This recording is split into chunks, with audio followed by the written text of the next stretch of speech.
Caught in a love triangle. He blindfolded me before we arrived, whispering about a night I'd never forget, and I honestly believed him, until I heard the other woman's voice say, "You told me you were working late."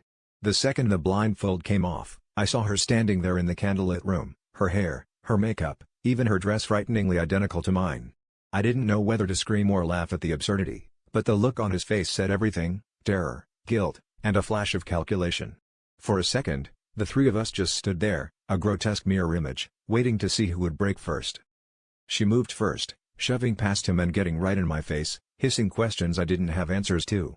He tried to separate us, stammering about how he was figuring things out and didn't mean to hurt anyone, but none of it made sense. How long had he been copying and pasting his life between us?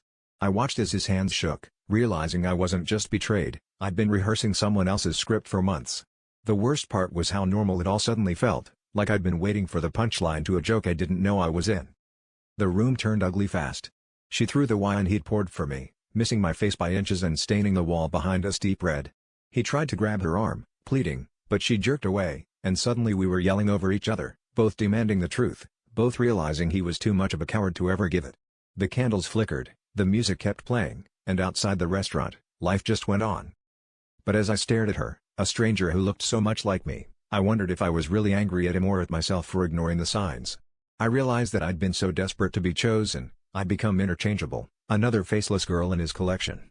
So I left them both there, in the mess he made, walking out into the city where, for the first time in months, I actually felt like myself.